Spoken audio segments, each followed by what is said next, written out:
And I need all of you to stop what you're doing and listen. Come on, everybody. Here we go.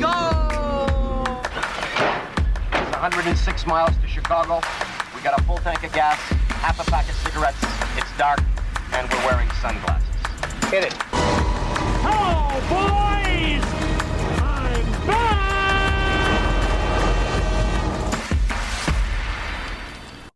Oi, my name's Jason Statham, and this is the Filmbox Podcast, and we're taking on the Megalodon today. Nah, I'm just kidding. My name's Aaron Souza. I'm the host of the Filmbox Podcast, the greatest movie podcast in the world. I'm joined by my lovely friends, Connor Jameson, Sam Majewski. How you guys doing today? Howdy, howdy. What's up? Yeah, We're gonna. that was an intro. We're gonna move past your intro. Yeah. my shitty Jason Statham impression. Yeah, so this is the Filmbox Podcast. We're a movie review podcast. If this is your first time listening, welcome. Please don't let that Jason Statham impression deter you from whatever this is. Yeah, today we're reviewing The Meg as a continuation of our Shark Month on the Filmbox Podcast. Also, guys, I didn't mention it on the last episode, and it was just Connor and I. We've hit 2 years of doing this. Two full years of the Filmbox Podcast, going into year 3.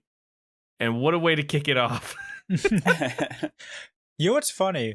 Because we, for our 1 year anniversary, we were planning to do a Meg review, and then the strikes happened. We were. So we couldn't do it. Oh, yeah. So it's only fitting. Yeah, right. It's kind of come full circle a little bit. Mm-hmm. Oh, that's right, because they had that little Meg review because Connor's been a good little boy. Yep. Yeah. For our 1 year birthday. Yeah. So now we're going into the terrible. Actually, we just finished the terrible 2s. And now we're going into. There's a thing for the 3s that my boss said that I can't remember. But anyways, it doesn't matter. This is the Filmbox Podcast. For the third time. Yes, for the third time. Before we get into the review and do all that fun stuff, we got a couple orders of business to take care of. Namely, guys, what have you been watching lately? And also, what are you drinking on this fine afternoon? I'll go. All right. So, like I said last time, I had my wisdom teeth out, so I had some free time to myself. I watched The Matrix to knock that off my watch list. Same with Eat, Pray, Love. Mm-hmm. Finally saw Long Legs, which, first off, that movie is awesome. Second, I was off a Percocet while I was watching it for the pain. For the pain. What? Yes, for the pain. For the For pain. the pain. Prescribed. For the pain. Numb the pain, numb the pain. Novocaine. That movie rocked. I watched Phantom Thread. Trying to watch some more. Holy shit! Why am I blanking on his name? Daniel Day-Lewis? Trying to Paul watch, Thomas Anderson? Trying to watch some more Daniel Day-Lewis. Okay. That was good. So saw Twister, saw The Meg. For this show, sat through The Irishman. Good lord, do you feel all 3.5 hours of that? It's a long movie. It's very So long. Took me three days to watch. Oh, yeah. And finally wrapped it up. I saw Twisters, with my girlfriend Erin, and we sat in the D-box seats, which are the ones that will shake. And they're not the ones that spray water on you or blow you with a fan. But what? Nothing. Oh, you had a look in your eye. I burped and it really came up on the on my audio. I was like, "Wow!" I heard that. I thought you were going like, "Whoa!" Nope. But no, Twisters rocks. Review coming soon, and I'm drinking Mick Ultra. Nice. It's good to be back. I had a good 2 weeks off. So a few movies that I have seen is A few movies. A few movies. That's what I'm gonna call them from now on. Movies. I saw a couple movies. Yep. I watched Despicable Me 2, Godzilla, the 2014 one, Sharknado, Eye in the Sky. I watched both Twister and Twisters yesterday, back to back. Nice. And then I just finished up The Meg this morning. So nice. Real heater you finished on. I gotta ask, thoughts on Sharknado? It was not good. And it wasn't I know how you guys are gonna say it was a good bad movie, but no, that movie just plain sucks. That's okay. That's all right. All right, and what are you drinking? You drinking anything? Oh, I'm drinking Olipop, a lemon lime soda. Oh, are those good? I've seen those around. Yeah, it supports digestive health. It has prebiotics, botanicals, and plant fiber in it. Wow, it's not bad. Sponsor us. It's pretty good. I don't know what the blue one is, but Erin had that while we were in Florida, and she got like the big can, and she loved it. Yeah. So I've been trying to find it ever since. It's not bad. Yeah, it's interesting. I found it at Walmart, so yeah, I gotta try those. All right, yeah, good to know. You'll poop like a dream. Gluten-free, vegan, and paleo. All right. Not sponsored, but hey, Olipop. All right, I have seen 7 movies since we last recorded. I watched The Bike Riders. I was able to see The Bike Riders, and that was pretty good. Pretty good. I liked it. I thought it was a little bit confusing at parts. Like, the story just didn't really know where it was trying to go. But the performances were all really solid, so I liked it. Then I watched Little Shop of Horrors, the Rick Moranis musical from the 80s. Fucking love that movie. That might be in my top 10 of movies I've seen. I'm also just a sucker for musicals, so, you know. Mm-hmm. Watched Gladiator. I've been meaning to rewatch that because of the new one coming out this year. I've been really meaning to get back and rewatch it. Really solid. Really liked it, so happy about that. The Emperor's New Groove is one of my favorite Disney movies. Really, really good. The Meg, Twister, for the first time. I watched that with M, and really liked it. We'll be going to see Twisters maybe tomorrow. Not sure yet. Okay. And then to cap off a week of mostly pretty decent movies, I watched the Garfield movie from this year. After 3 tries to really muscle my way through it.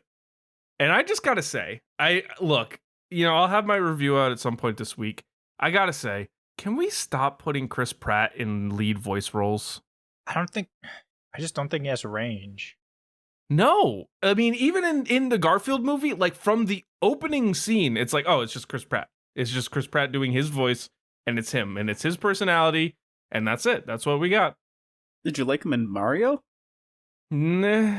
I think he's better when it's not like a voice, like Lego Movie. I haven't seen it yet, but everything I've heard is it's very good. The Lego Movie's great. He's really good in the Lego Movie. But like it's also like a comedy, right? It's a new character. Exactly. We all know what Garfield sounds like. We know what Mario sounds like, and how they're supposed to be too. Mm-hmm. It's just and the whole movie was just really piss poor anyways. It was literally like I was watching it and it was like all I could think of was like some dudes sat in a boardroom and said, how do we make the most money with this IP? No ideas are bad. Throw them all out there.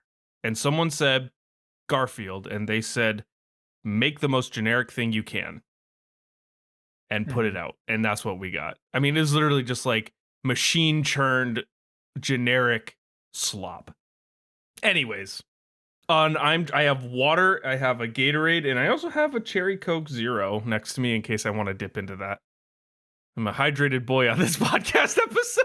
I don't know why you say it like that, in case I want to dip into some Cherry Coke. I don't know. Let's before we get into the review and before we do all of that, I got a couple things that I want to talk about. First, I asked you guys beforehand to come up with your Mount Rushmore of actors or actresses.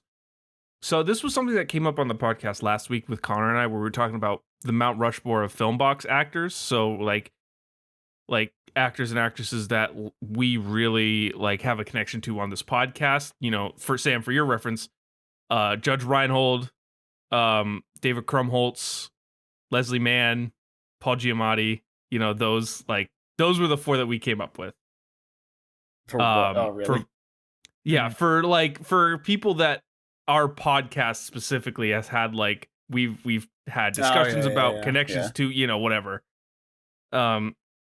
So I figured, you know, I wanted to actually hear what you guys had for your Mount Rushmore of actors, people that you can sit down and watch, you know, a movie that they're in. They may not be like the best actors of all time or whatever, but they're actors that, like, when they're in a movie, you are there to see it.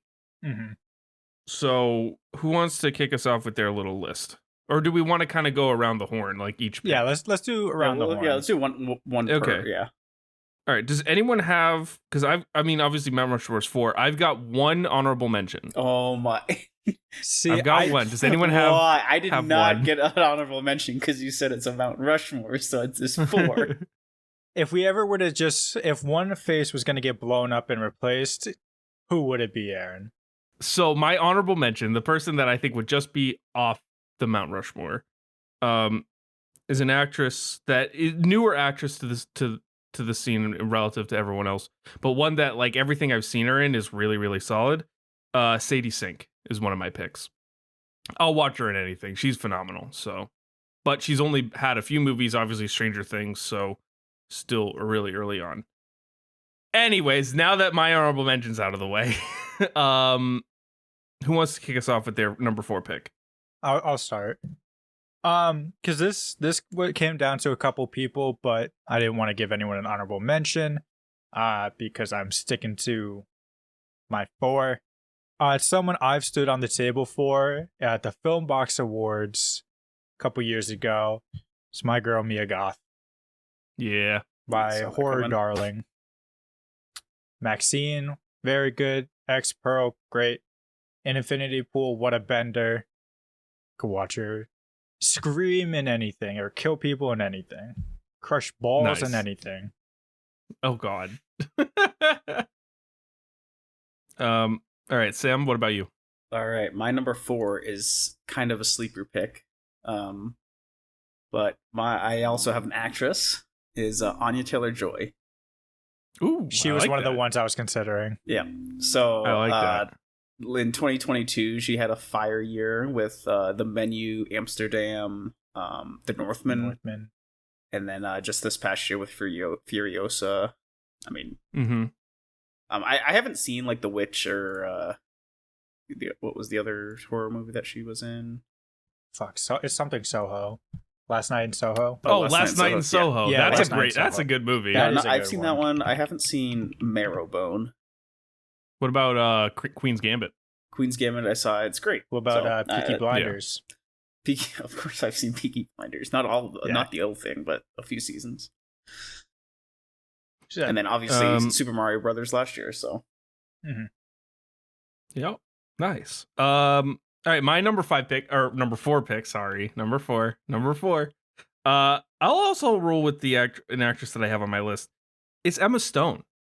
Emma Stone rocks in everything she's in.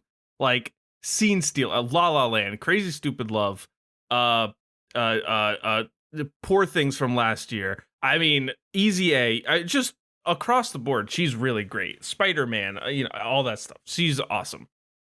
So that's my number 4. All right. So my number 3. Man, he's really made a name for himself recent years. Glenn Powell. I mean, the dude is just, I don't care what anyone says. He's a superstar.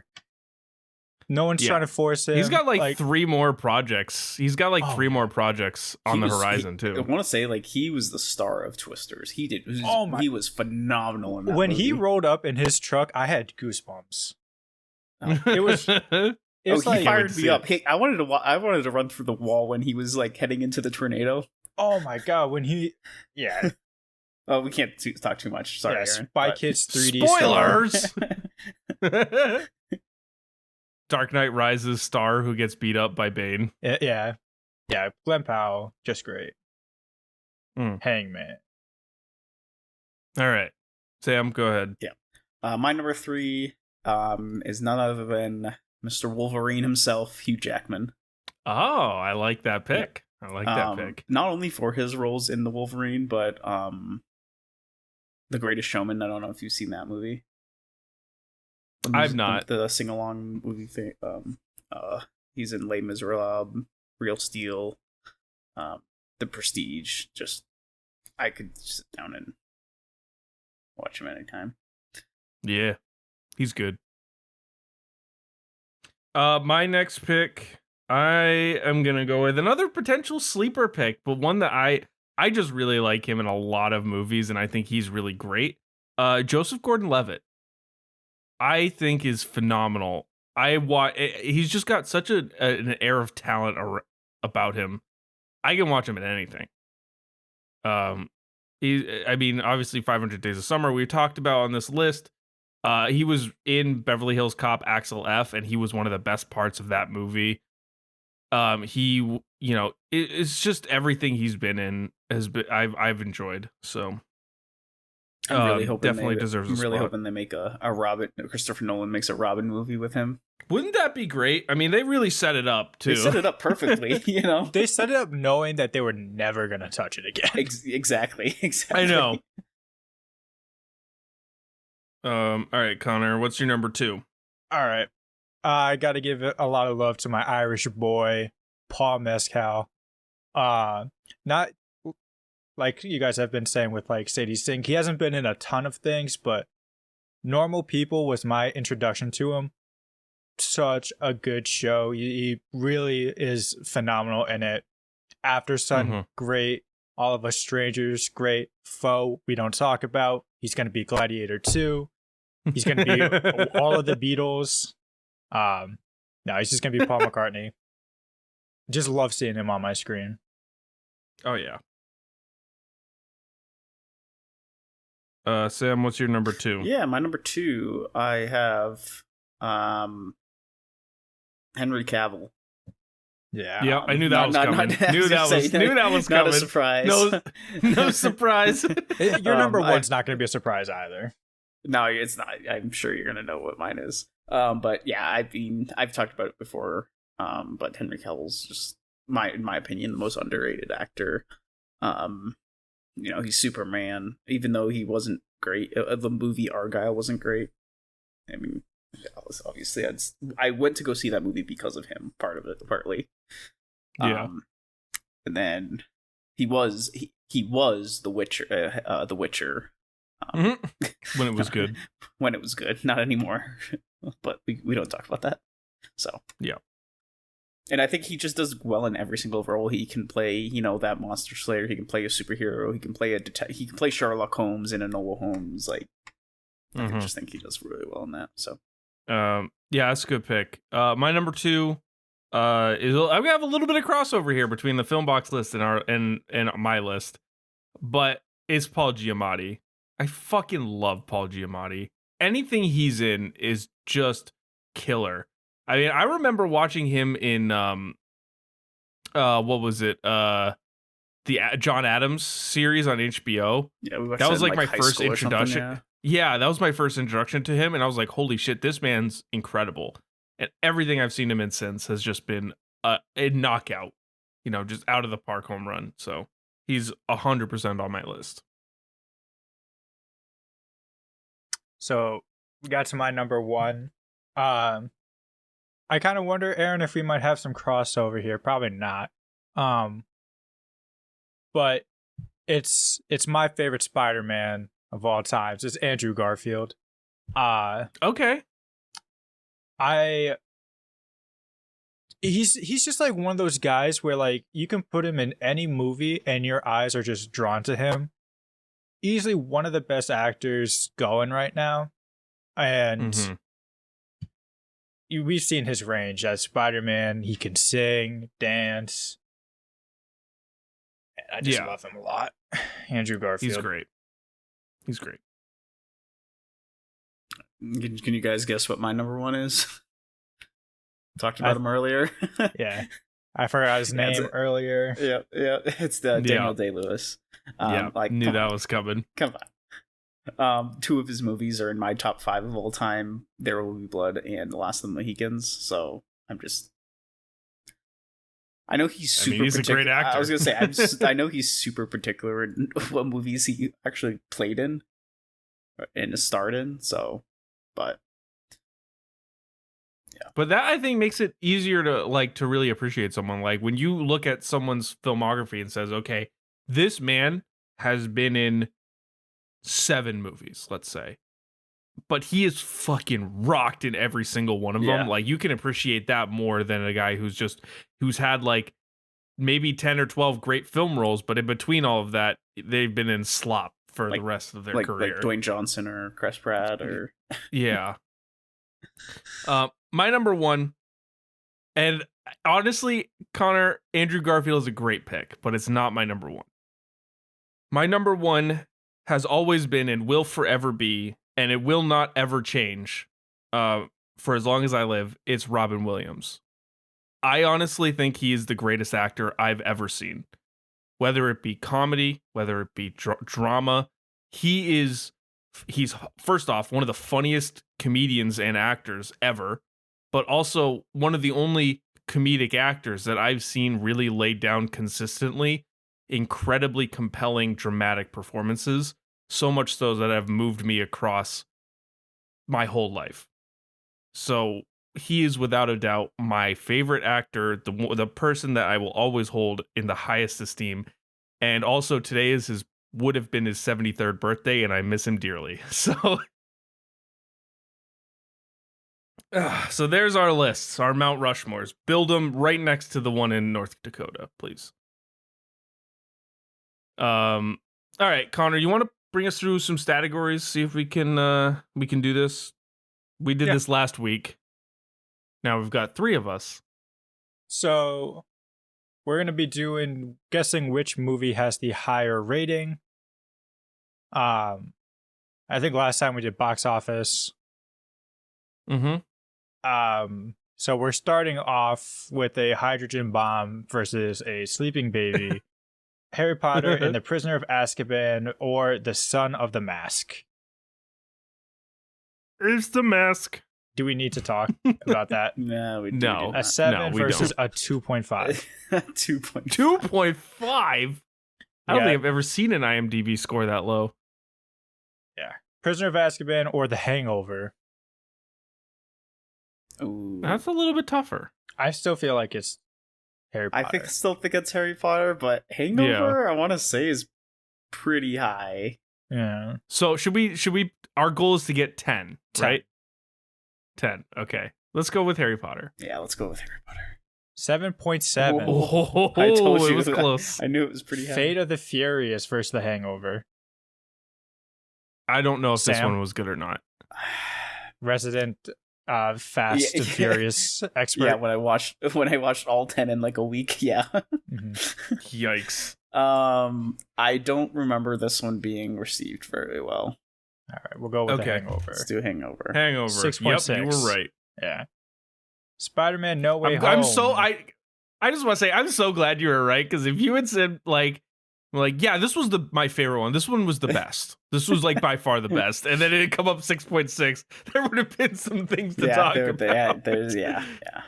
All right, so we got Fate of the Furious for Spider-Man No Way Home.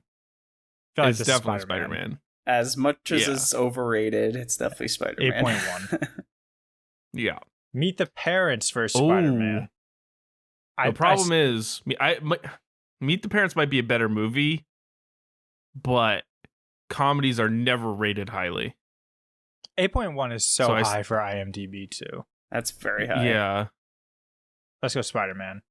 Yeah, Yeah. it's Yep, a clean 7 for Meet the Parents.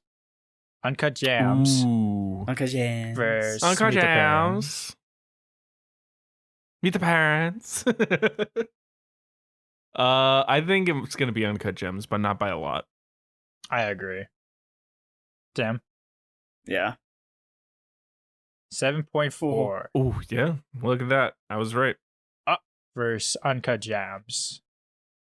I'm feeling up. It's up. I'm Oh, it's feeling up. up. It's gotta be up. It's gotta be It's up. up 100% up. Yeah, Yeah, 8.2. 8.2. It's the highest we've had so far. Men in Black 3 versus Up. It's Up. It's got to be up. Men in Black 3 was like dying by that point. 6.8. Yeah. Spider-Man 3 versus Men in fuck. Black. This is where they Oh, get this is gonna be tough.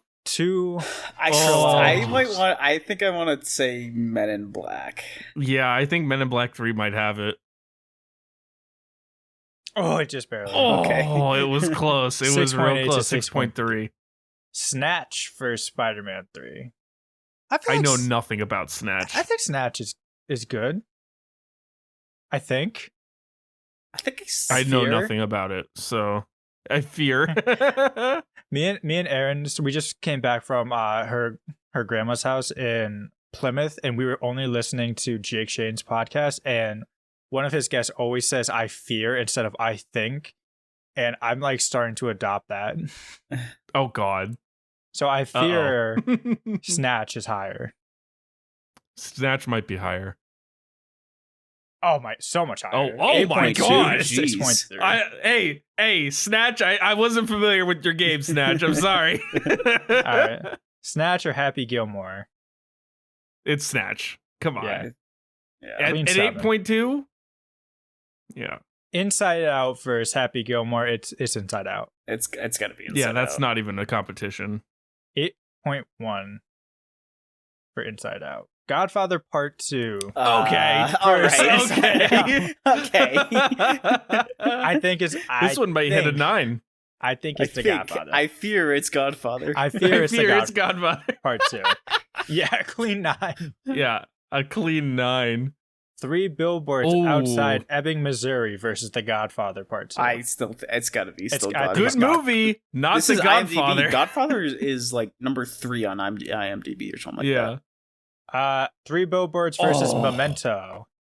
This might be where we get out. I think it's 3 billboards. I think it's Memento. I don't know. I think it might be Memento. I think it's Memento. As good as 3 billboards is, Memento might have it beat. All right, rocking with democracy. 8.4. Oh yeah, man. Wayne's World versus Memento. It's Memento. 7 for Wayne's World. Another Wayne's clean World. 7. GoldenEye versus Wayne's World. Oh, This is where we might get 90s up. Bond. I feel like I think it's GoldenEye. I feel like GoldenEye might be just a little bit higher. Me too.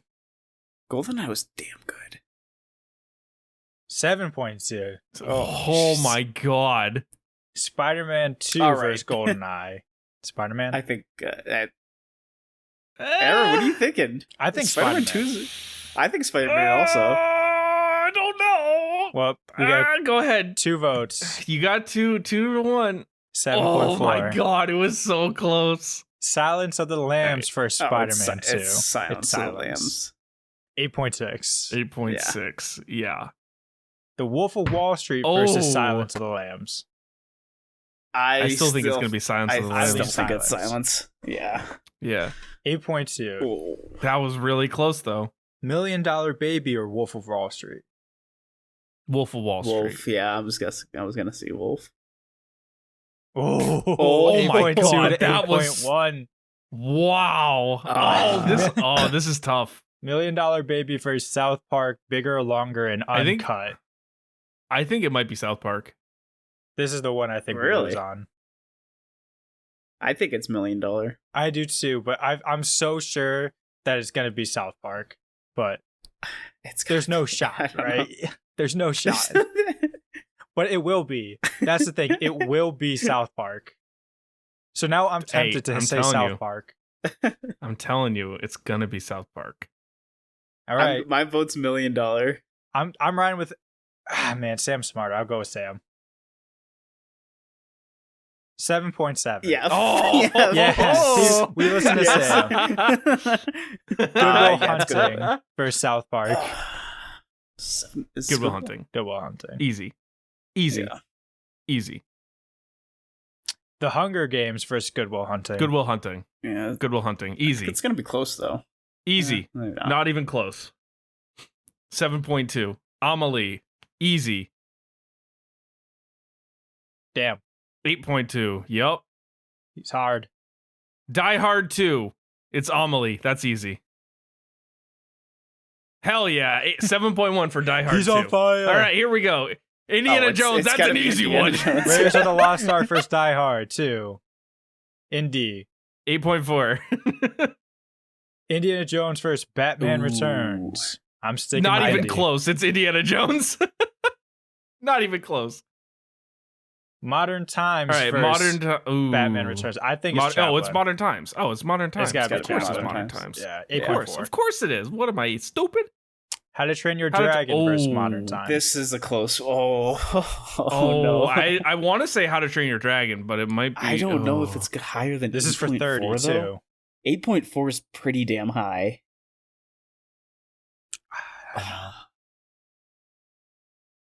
If we get to 30, if 30 is the answer, if we get this one, I think we call it quits.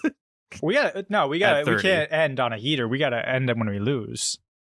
Okay. I honestly think it's going to be How to Train Your Dragon. But I think it's going to be Modern Times. Fuck, it's on me now. yeah, it's on Eeny, meeny, you, miny, Connor. mo. Catch a tiger by the toe. If it hollers, Oh let my it go. God. Eeny, meeny, miny. How to Train Your Dragon. You, All right, so that's how we lose. What did you learn, Connor? What did you learn? Never listen to Aaron. Yes. My Aaron's better than this Aaron. Sabotage. Saboteur. All right, we're done with Oh, man. that. Yeah, That was we good are. though. All right. Yes. All right. Are you guys ready to talk about the Meg? I'm so fucking hard for the Meg. That makes one of us. Let's talk about the Meg. All right. So, the Meg, 2018 science fiction action film directed by John Turteltaub. If you don't know John Turteltaub, he's done Three Ninjas, Cool Running, National Treasure, and National Treasure Book of Secrets, and The Sorcerer's Apprentice for Warner Bros. Lots of Warner Bros. Movies. While you were sleeping as well. While You Were Sleeping, Last Vegas, all those kind of movies. From a screenplay by Dean Georgaris, John Hober, and Eric Hober, none of whom have Wikipedia pages, so I don't know anything about them. And loosely based on the novel from 1997, Meg, a novel of deep terror by Steve Alten. This movie stars Jason Statham, Lee Bingbing, Rainn Wilson, Ruby Rose, Winston Chow, Cliff Curtis. Cinematography by Tom Stern, known for his work with Clint Eastwood, by the way, since 2002. This guy has like sneaky under the radar, crazy good. Did Mystic River, $1 Million Baby, Flags of Our Fathers, Letters from Iwo Jima, Gran Torino, Invictus, The Hunger Games, American Sniper, Sully, The Meg, The Last Voyage of the Demeter. So he's done a lot of stuff. Yeah, that's a lot. And music by Harry Gregson Williams, who is a composer for video games, TV, and films. Did the Metal Gear series, The Chronicles of Narnia, Prince Caspian, and The Lion, the Witch, and the Wardrobe. X-Men Origins Wolverine, The Martian, Ants, Chicken Run, the entire Shrek franchise, Sinbad, Flushed Away. So yeah, he's done a lot too. So there's some star power behind the scenes here. This movie was released August 10th, 2018, with a runtime of 113 minutes and a budget of 130 million. Guys, can you guess what this movie made at the box office? 300 mil. I wanna say like 200. 530.2 million. Holy shit! I was there opening Yep. night. Yes, you Brought my friend Connor Dennis. was there opening Shout night. out Dennis. Nice. All right. Sam, why don't you bring us through the reviews and the scores for this movie? Yeah. So Rotten Tomatoes, as always, the tomato meter gave it a 47% Nice. with an audience score of 44%. Oh wow. Yeah, Okay. not too often the audience disagrees with the with the critics. It's I less than mean, the critics. it's fairly even though. I'm not gonna lie. That's fairly pretty even, yeah. impressive. Yeah. But I got a couple. I got a 5-star review and a 1-star review on Google. This 5-star review. Before you do that, I just want to point out. I'm looking at our list. we have had, let's see, 1, 2, 3 movies on our list that have had a critic and audience score difference of 1%. Those movies were Scream, 500 Days of Summer, and The 40-Year-Old Virgin. And we have had 2 movies with a 2% difference between the critic and audience. That's Fast Times at Ridgemont High and 10 Things I Hate About You. This is the first movie with a 3% difference. So take it for what you may. But that's how it is. Wait, Sharknado has a 77% on Rotten Tomatoes. It sure does. Yep. It sure does, Connor. Sticks out, Sam. Sticks out like a sore thumb, don't it? Wait a second. I might have to quit. It's funny because our sheet has like a difference tab between tomato meter and audience score. Yeah. You can see it on our website. Bright red. Yeah. It is the highest difference between critic and audience. Besides, what's we got here? Grown-ups is the other one. Yeah. Aaron's favorite. At 11% critics, one of Aaron's top 25 audience. Yeah, one of yeah. Jeez. We're getting one of mine on here too, so there we go. All right. So my 5-star review says this. Well, not mine, but this one says. I will honestly give this a 4.5 review because it's really not that bad of a movie. The CGI was a little disappointing when it came to the landscape and scenery in the beginning of the movie. Showed a little bit laziness or penny pinching to this, but it doesn't really take away that much from the whole movie in general. It wasn't the best, but to be fair, the acting, plot, and story was not only excellently done, it was really intriguing and most importantly, enjoyable. The actors we have seen in other things worked well together, and even the little girl was amazing. I can honestly say I was thrilled to see this film and can't wait for the second one. Great work, everyone. Oh, a little congratulatory at the end. Great work. That was from 11 months ago. Was that a 5-star review? That was a 5-star review, yeah. So I love how in the beginning he says, I'm giving this movie 4.5 stars. Yeah. In my 5-star review. All right. Well, this is the 1-star review. Oh, no. Taking the headphones off for this one. After watching this movie, one thing I realized that we Indians have a wrong conception about Westerners and the Chinese that are all the smart and genius. In this movie, many properties have been damaged, and many people have lost their lives in just killing a shark. And the research gave nothing. If it were an Indian movie, we would have had spared the shark for a while. We would have stopped for a while. We would have stopped going to beaches so that the shark could go away from the beach. Not all Westerners are genius. Some are dumb too, like this movie director. Also, if you want to make the show more great than even Game of Thrones, message me. Wait, what? You put in a place like, if you want to make this movie a greater show than Game of Thrones, hit my line. Hit me up. I can help you out. It's almost as if there's a whole point in the movie where they don't alert any government that there is a massive shark on the loose. So how would people know that there's just a shark? Also, it's not just a shark. It is the Megalodon, the biggest shark ever. All right, nice. final sentences. I have the best story based on the real scenario, which will be most hit. I don't have that much otherwise. I would have written a book on that. What? Yeah. Okay. So. Okay. Sure, bro. It's almost like this is also a book series, too. Yeah, right. So you're behind there as well, buddy. Yeah. Bucko. Nice. Yeah. So basically what he wants to do is turn this movie into a movie, TV show, and book. Yeah. Better than Game of Thrones. That is better than Game of Thrones. All right, Connor, why don't you bring us through the plot of this movie? All right. So, the movie opens with Jonas Taylor, who is a rescue diver. is attempting to save the crew of a damaged nuclear submarine as the hull is being rammed by an unidentified creature.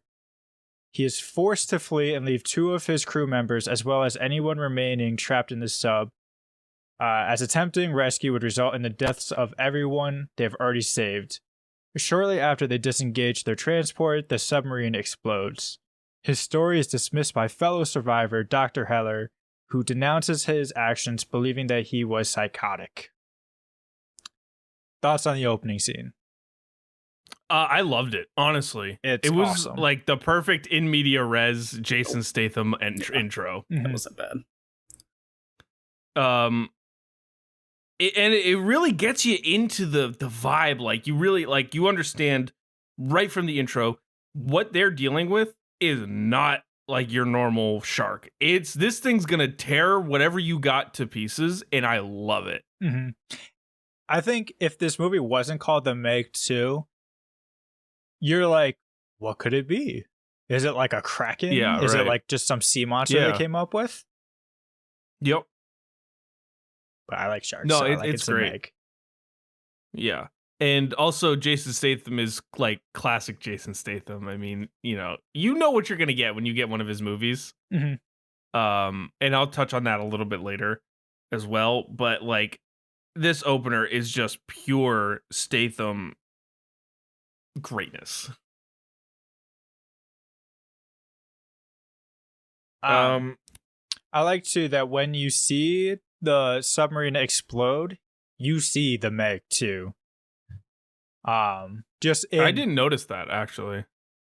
I didn't see it. It's one of the things I love pointing out because you see the shark explode too. Interesting. I did not know that. Mm-hmm. It's very small. Quick scene. It's a very small shark. It's the smallest of all the sharks. My shark would be so much. I'm sorry. On today of all days. My shark is the biggest shark of all the sharks. I'm telling you right now, it's my shark. My shark's gonna win. Yeah. Sorry. It's only a 50-footer. My shark would be 75 feet minimum, maximum. I bought that shark from the greatest shark dealers of all the area. Mr. Trump, you're such a good shark buyer. One of the best I've ever seen. Oh man. And I told him. I told him thank you.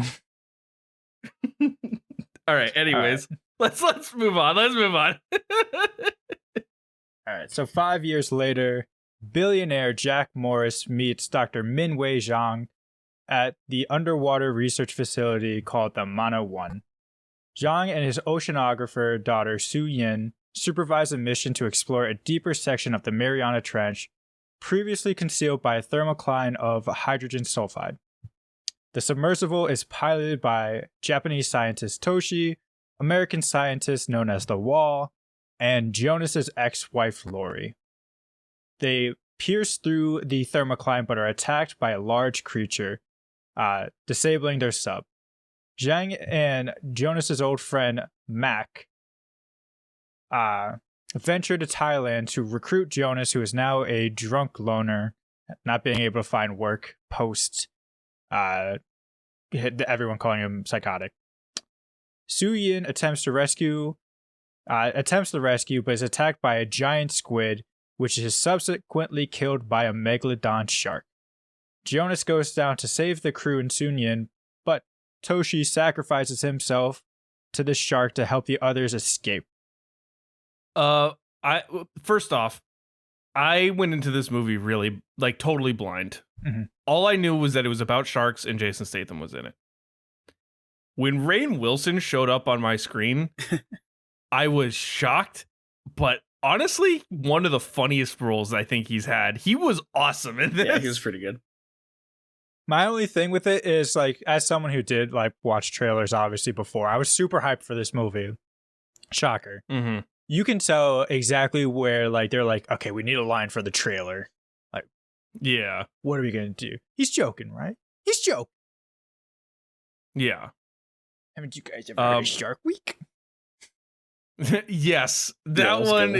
I mean, That's there was a later. lot of like just really good references to pop culture, and his role is like legitimately funny, and it's a breath of fresh air for a movie that definitely needs it. But I do say I will say the beginning of this movie, I like the premise. It could have been so much simpler, so much more dumbed down than it was. The fact that they like came up with a whole scientific expedition and exploration, and there's like real scientific explanations for what they believe is down there, and like they could have just been like, oh, we woke up a shark from millions of years ago. It's a megalodon. Oh no. Yeah, it's something like, oh, But, we've like, been they- drilling and it woke it up. Yes, exactly. Like they actually took the time to come up with a legitimate story to why everything is going to be happening, and I appreciate that. I will say, That said, go ahead. No, go ahead. Because I was just gonna say No, they no, do dumb go. it down for the sequel. Yeah, okay, good to know. Yeah. Not gonna watch it, but No. good to know. We do kind of lose, obviously later on we do kind of lose that story a little bit.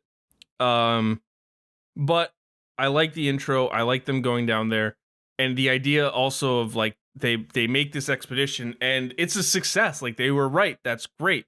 Then they get stuck, and I honestly thought that that's what the whole movie was going to be about. Like it's trying to rescue these divers. Yeah. And obviously the Meg comes into play. I thought that's what the whole movie was going to be. And like spoiler alert, it's not. But I'm glad it's And not. I was kind of disappointed. I was disappointed. I wish the whole movie was about that. Well, yeah, because they rescued him, and I looked down, and I'm like, there's still like an hour left of this movie. Yeah, there's like what are we doing? But I feel like when did 20 or 47 meters down come out? Because that's basically just the plot of that. It's like, oh, these people are trapped in okay. a shark cage 47 meters down. Yeah, the year before. So Okay. I kind of like that this was their introduction to like, oh, fuck. We did not anticipate a giant fucking shark. Yeah. We didn't expect a kraken down here either. But there it is. Apparently. Well, now and it's dead. Yeah.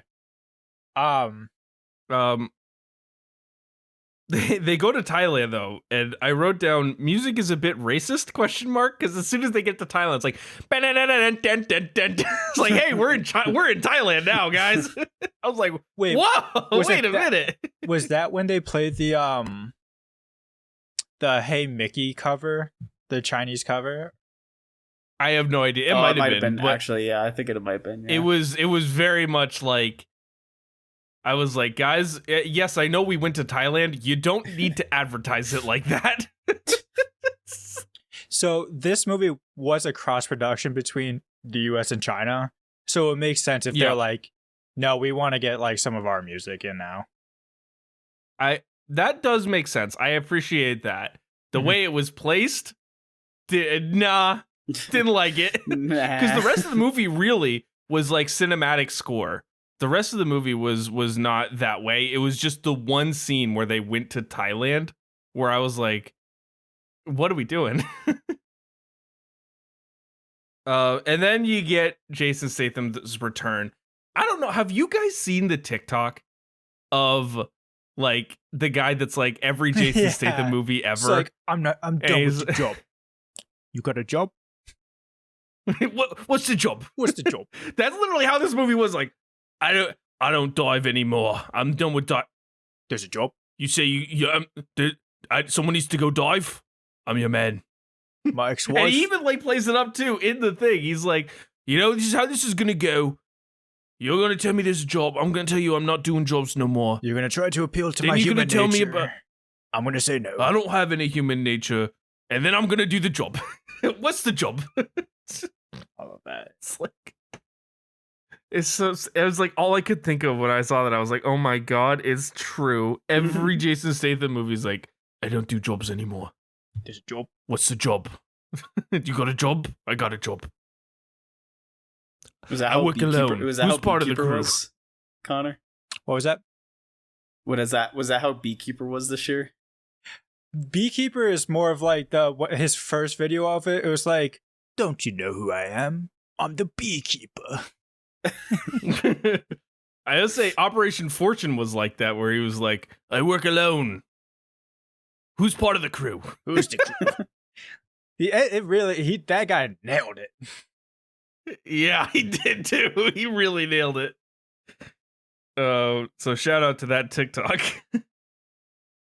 I also like too how the crew members of the various people that end up becoming main characters or crew members, they all have like legitimate personalities. Mm-hmm.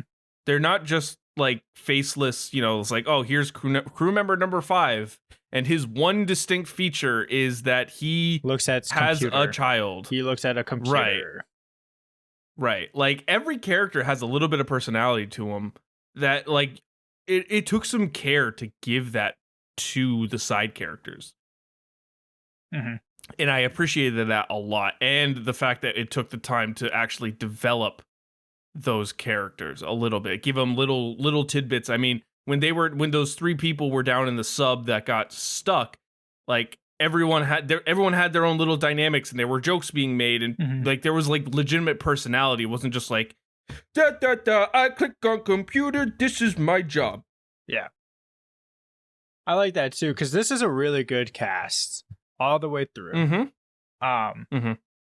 And everyone, like, I know Paige Kennedy was brought in just to be comic relief. I thought he was very funny. The only one I didn't really like was Ruby Rose as the she was like the drone engineer, but she ended up just kind of being like the edgy hacker girl. Yeah, which I've never just liked hacker characters who are like that. It's like, oh, you need me to hack into like this super encrypted database. I got it. I can do it. I'm in. It's like the what's the Deep Impact, where it's like, all I need is like a month's worth of Hot Pockets and Red Bull, and I'm in. Wow, look at this firewall security. And I'm in. Yeah, no, I agree with that. I thought, for the most part, the performances were pretty solid. I hate to say it, but I wasn't a huge fan of Li Bingbing's performance. I thought it was stiff for most of the movie. I could see that, yeah. It just, I don't know. I mean, maybe it was because like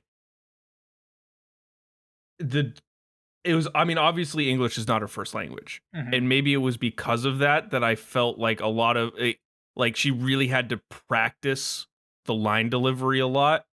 And you don't get a lot of you get the spoken words correctly, but you don't get a lot of the emotion and the emotives right.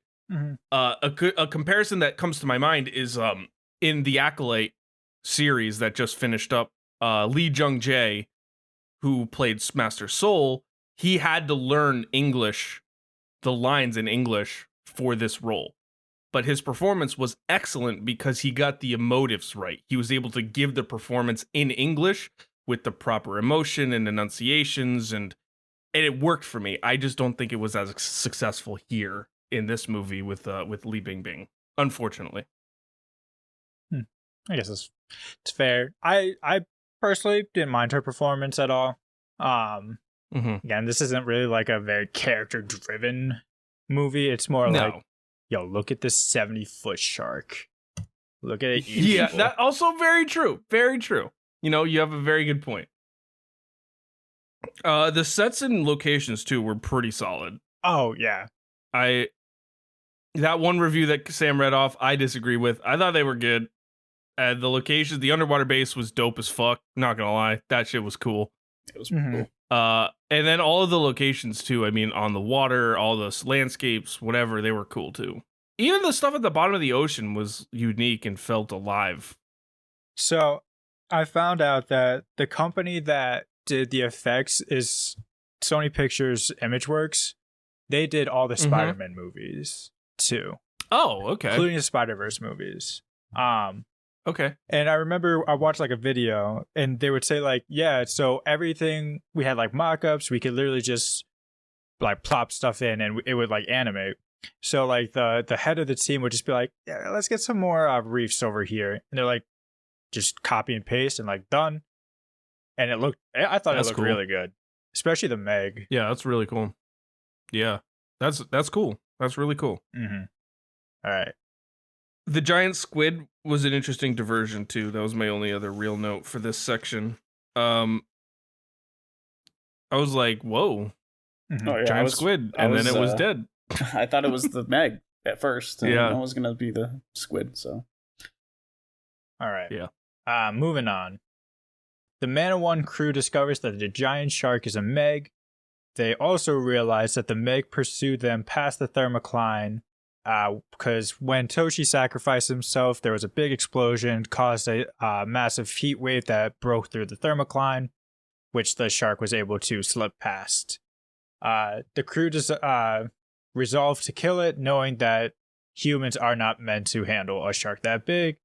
While discussing what to do, Mei Ying wanders off and encounters the shark as it bites into the station. As the others find her, they witness the Meg eat a whale they had named Gracie after it had already killed her mom, Lucy. They get an alert that the Meg had destroyed an illegal shark finning boat, and they end up marking it with a tracker as Jonas has to swim out and shoot it. Suyin then enters a shark-proof tank to shoot the Meg with poison, which eventually kills the creature, but not before the Meg tries to swallow the cage whole, and Jonas has to dive in and rescue her. Good there? Yeah. Okay. I was very surprised. This is where the movie starts to go downhill. Obviously, I just mentioned it. The rescue was not the main part of the plot. And I think it starts to really go downhill from here. They were so nonchalant about the guy's death and the discovery of the Meg. Like, so much more nonchalant than they should have been. I was going to bring that up too. Like you just found this prehistoric shark that was supposed to be extinct. And then now it's like, it was literally like, the scene was like, Jason Statham was like, it's a megalodon. And everyone was like, oh yeah, okay, cool. Nice. All right. Megalodon. You know what? That makes sense. Not to nitpick, but they did talk about, like, when they were talking about the thermocline, they're like, there could be creatures under here that we have never seen before. Like, things we thought were extinct. True. So they were already under the mindset, like, hey, anything goes. Yeah. I don't know. It just felt like a little, and also too, like, no one really cared that guy died. Like, there was like one line or one little moment where they're like, oh, I'm so sorry. And then everyone was like, fuck him, Meg, the Meg, fuck him. I have a couple scenes. And then it was where they are like, and then, hey, here's all our friends we lost. And it's nice and quiet. I mean, it was just in the immediate aftermath, though. It was like, no one was sad. Like, no one was super sad about it.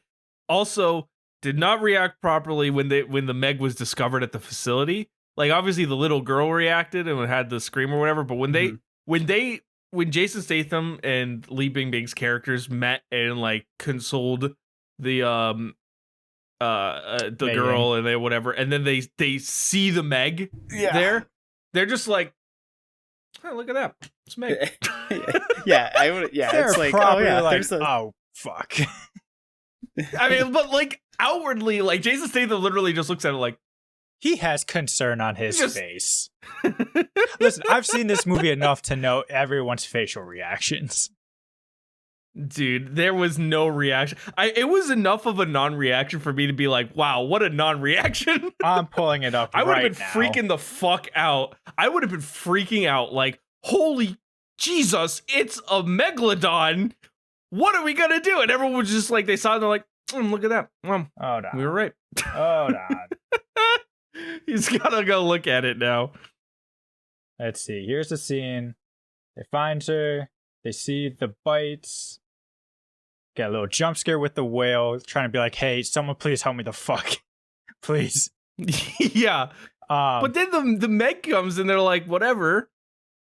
They're just watching it, and yeah, no, that's it. They both have concerned looks on their faces. Yeah, but they don't freak out. That's the problem. Because they already saw it. Like, no, technically they didn't. This was the first time they actually saw it. No. Jason Statham saw it. Soo Yin saw it. This is the first time Mac, who is also there, saw it, and he's like, oh my god. I don't know. I needed more concern. Out of them. That said, though, we get the first look at the Meg. The size and scale of this shark is phenomenal. Mm-hmm. I mean, it is truly massive, and that's terrifying. Mm-hmm. So they definitely nailed that. I mean, that is the most important part of this movie. They nailed it. Yeah, they also, I want to give them credit. They were like, a megalodon is not just a super big great white shark. A lot of movies, they don't have the budget to animate it, so they're just like, okay, we're just gonna film like a great white shark, and we're just gonna like blow it up a bit, scale it up. No, they made it like nice, unique. They gave it like brown, like a brown color, as opposed to like a great white's blue gray-ish. Mm-hmm. They made it all like mangled too. Like, it looked phenomenal. Mm-hmm. Yeah, I agree. I agree with that. One of the issues that I continually had with parts of this movie as we continue to go along, and it starts to creep up here, is that the tense moments, the moments that they introduce to create tension and anxiety, I just didn't find super tense a lot of the time. I didn't feel like anyone was truly in danger. And the moments that were supposed to be incredibly anxiety inducing, like the shark cage and stuff like that, and him, Jason Statham, going out to shoot the thing on the shark, I just didn't find it that tense. Yeah, I want to piggyback off of that. The only time I found it tense was when all towards the end, when they the shark went with all those people in the ocean. Mm-hmm. Like the hundreds of people in the ocean. Mm-hmm. Yeah, I mean, I don't know about anyone else, about you, Connor, but that's just, I mean, yeah, it really was just, for most of it, I was just kind of like, I felt like I knew everyone was going to be okay.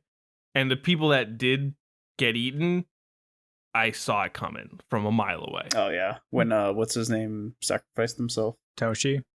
Mm-hmm. Yeah. Yeah, as soon as he was like writing a letter to his wife, I was like, Oh, he's done. It was not only that guy, but the other guy that told Jax to run to swim away. Oh, we'll yeah. We haven't got there, but I wouldn't know if tense is the right word, but maybe it's not. I think those are like, if you had like the heart monitor scan, I think that's when it does pick up a bit. As opposed to when they're just like talking, obviously doing a little exposition. Well, right. I thought it was perfect because it's not meant to be a horror movie. It's meant to be an action movie. Right, and the action was solid, but they obviously were setting it up like, I mean, there were some jump scares and there were some moments that like you could tell that they were trying to like increase the anxiety and the heart rate, as you were saying, and I just didn't find them as successful as they could have been. I think the problem isn't like the scenes themselves, it's the fact that like it's Jason Statham. He's not going to get eaten 45 minutes into the movie. That's true. I will say that's kind of like one of the nitpicks I have is he's the only one who can do anything right in this movie.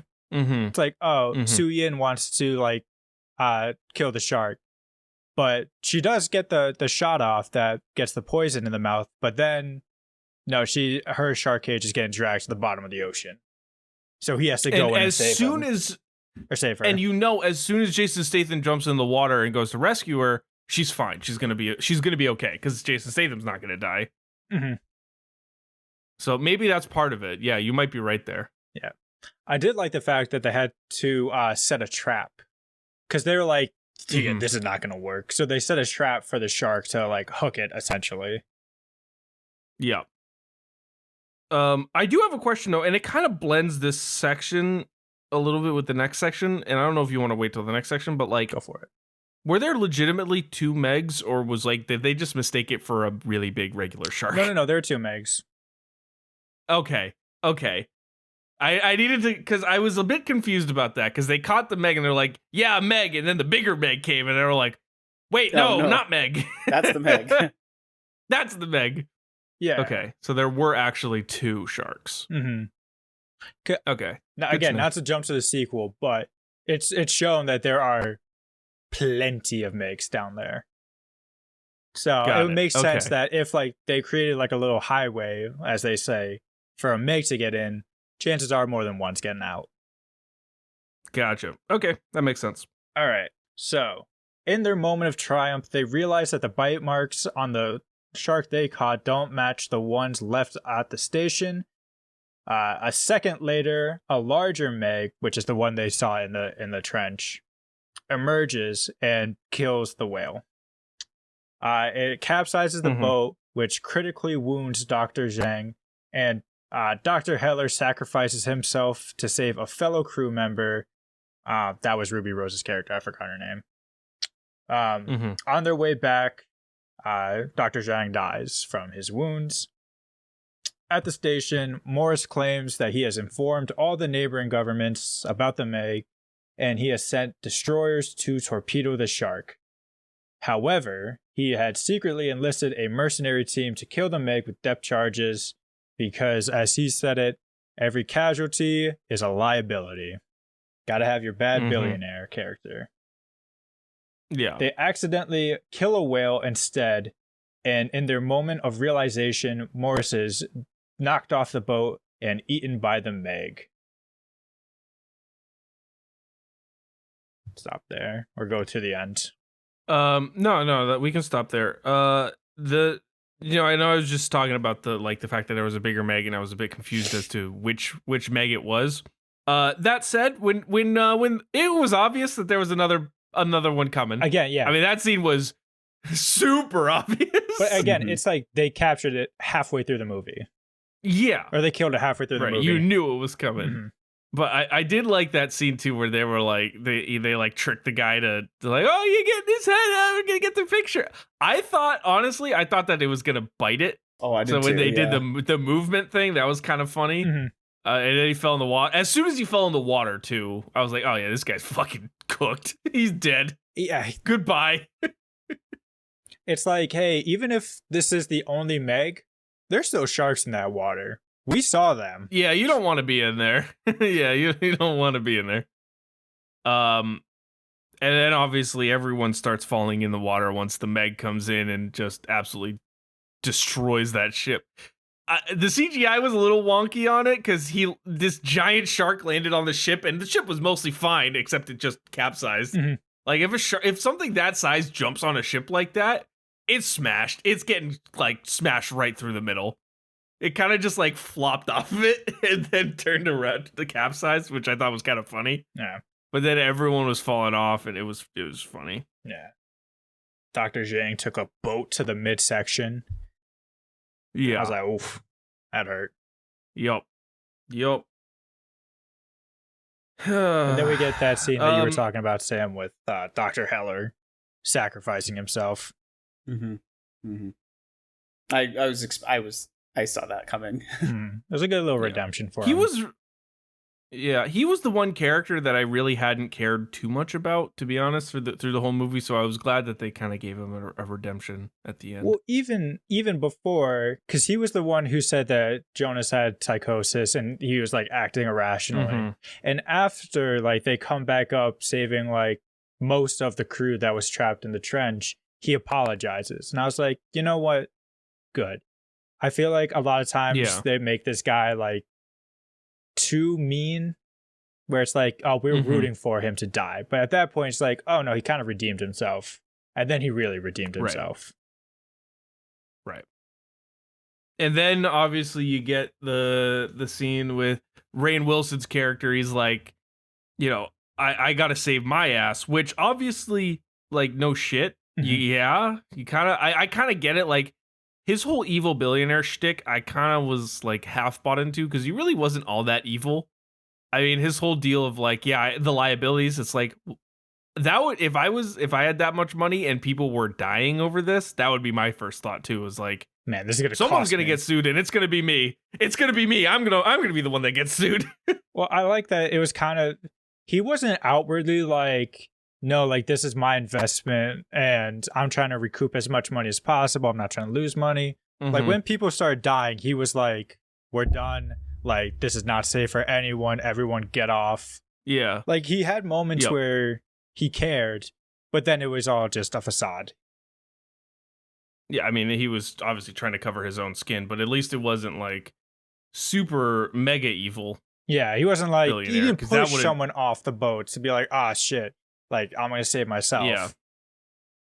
Yeah, he was actually trying to help people, so Yeah. I appreciate that. Just went about it. Then he way. died.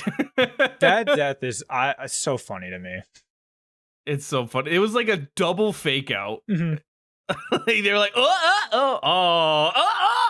Got him. Got him. Just kidding. Makes you think that, so he was on his boat with like his mercenary team, and after they realize like, oh fuck, we killed a whale and the Meg's like right here, he just gets like knocked off by accident. Not a single person was like, we all good? We're missing someone, aren't we? Yeah, everyone here? Yeah. And no, they just did not give a shit. they showed just the spotlight down on him to be like, oh, that's our boss. I just got 8. Yeah. Guess we can go home now. Shit, we're not getting a paycheck. I guess we can go home. Oh man, so good, so good. Mhm. But again, every single death so far in this movie has been televised to the max. It's been advertised, televised, telegraphed, sent it in a letter, Forecast. put it in a bottle, sent it in the ocean, Snail mailed it. Yep. Carrier pigeoned right to its destination. It's fine. I mean, look, it's a movie about a Meg. What do you want? Yeah. All right, let's move on to the last. I'm assuming this is the last section. This is the end. All right. So the Mountain Run crew realizes that Morris had lied to them and no one is coming to help. They decide to kill the Meg themselves. The Meg attacks a crowded beach in Sanyan Bay, China. They lure the shark away with whale sounds after a good amount of swimmers were eaten. Sun Yin leaves the fight after helicopters documenting this entire shindig crash into each other and land on the boat, causing the remaining crew to jump overboard, which leaves Jonas alone to deal with the shark. He manages to wound the shark with his submersible as it is on its way out, and he stabs it in the eye as they go airborne. Its blood attracts a ton of sharks that finish off the dying Meg. And as Jonas reunites with the crew, a passing Meg is heard, suggesting that Moore had escaped, setting up the sequel. Woo. The end. Worst part of this movie, that fucking dog in that wedding shut that's on the fuck boat. up.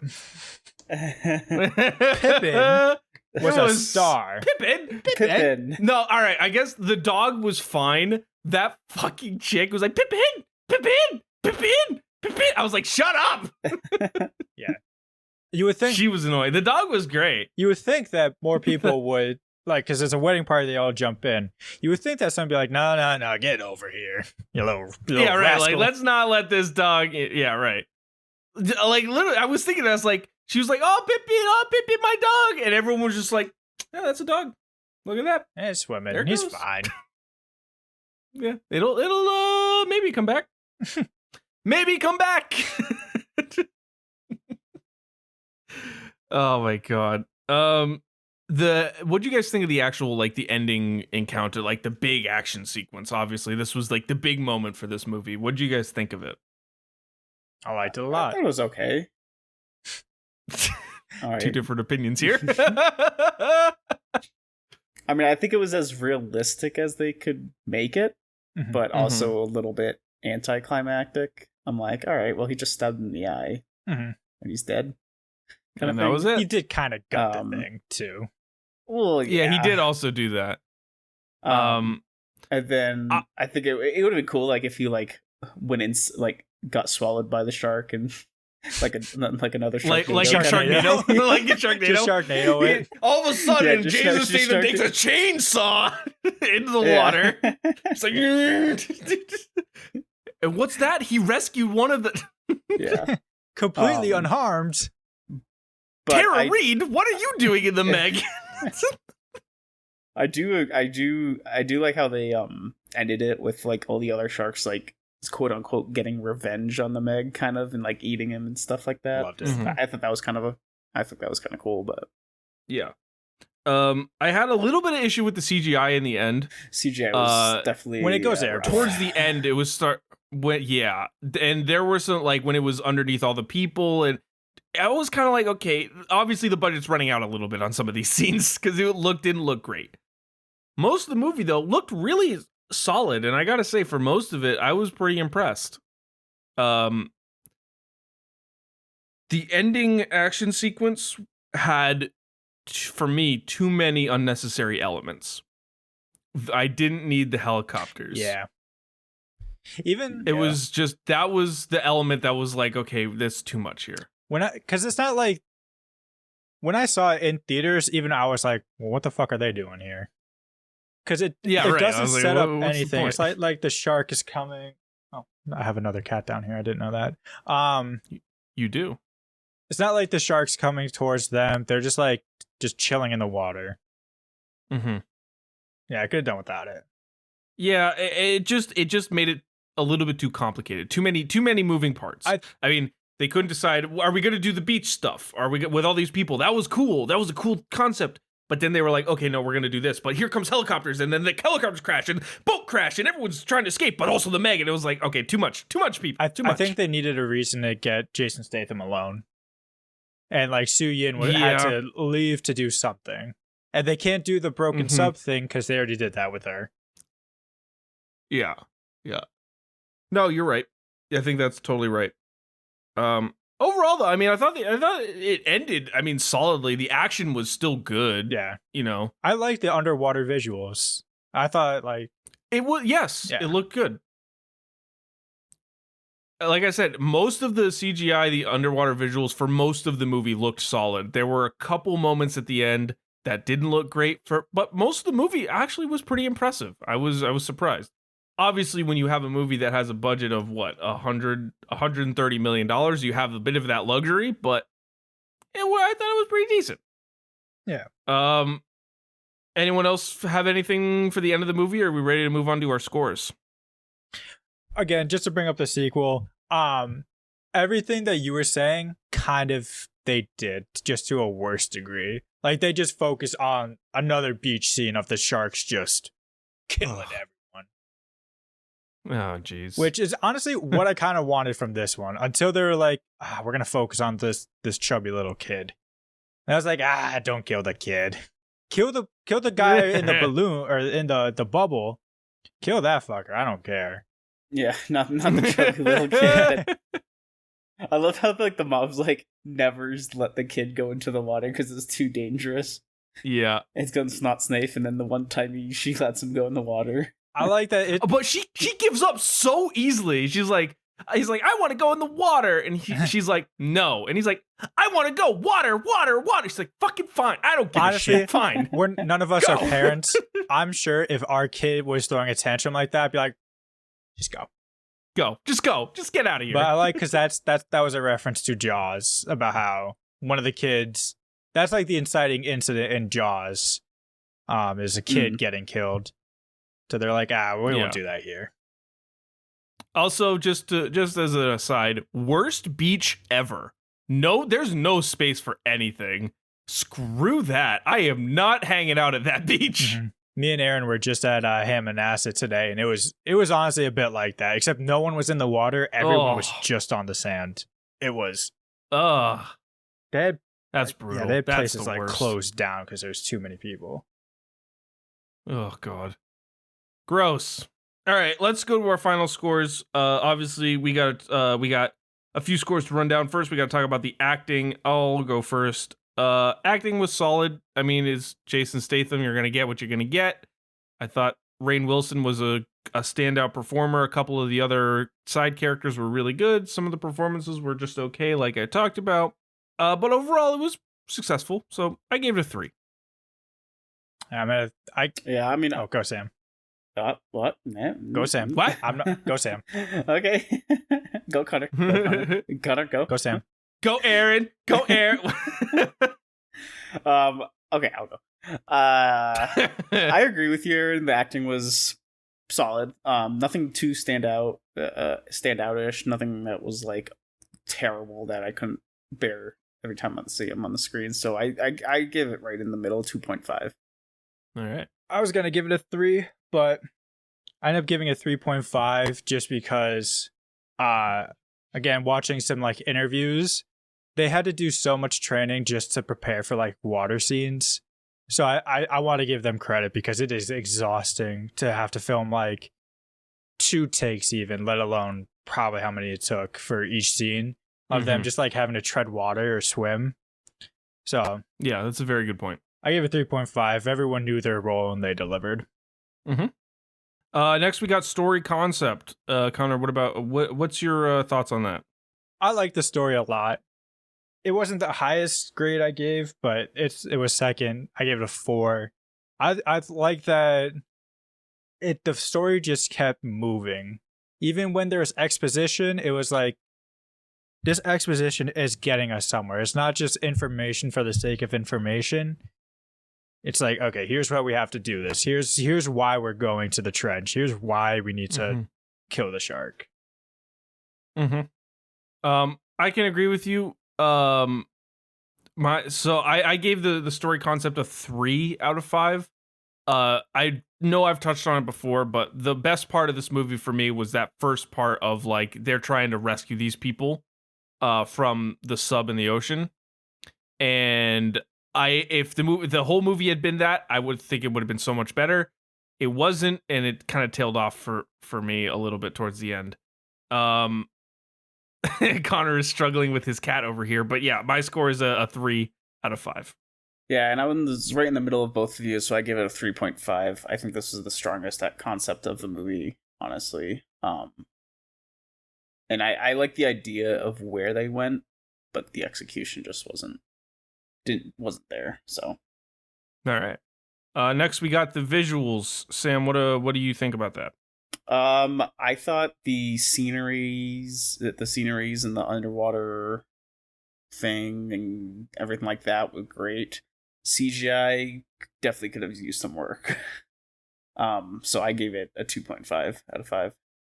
Okay, Connor, what do you think? This was the highest thing I gave it, because maybe shark look good. No, but honestly, I've seen so many shitty shark movies because they don't know how to animate sharks and like the underwater movements.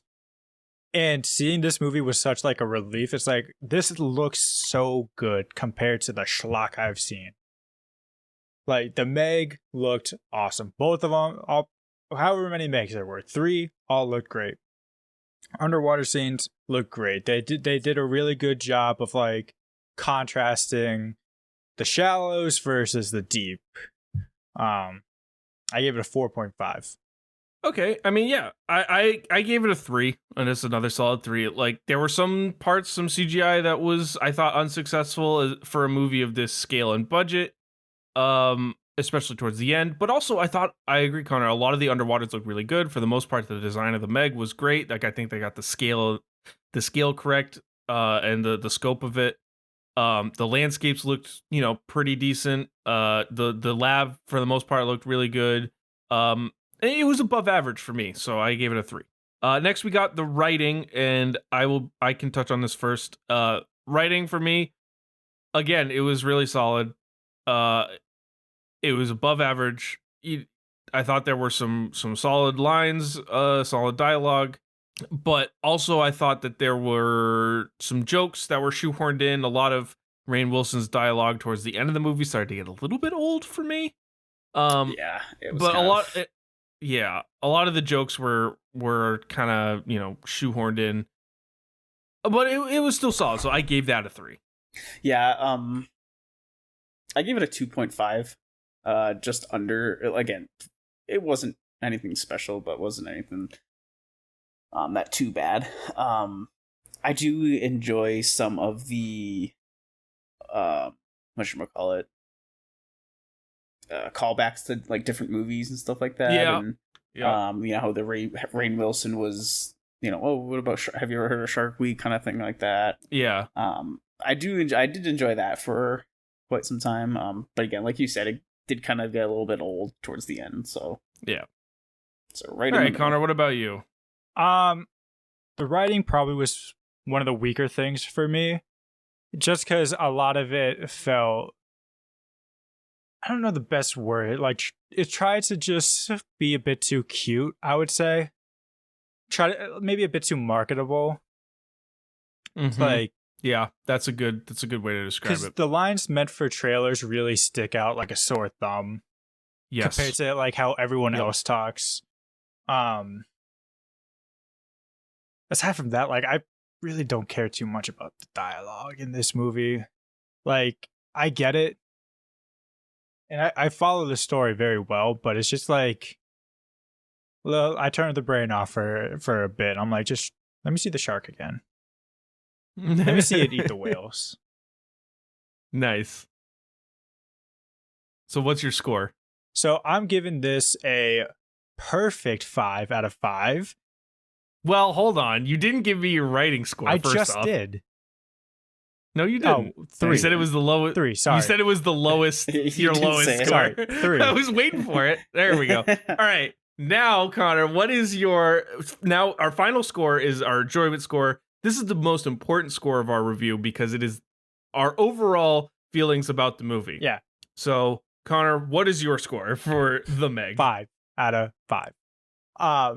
Ridiculous. Listen, this is one of my favorite movies of all time.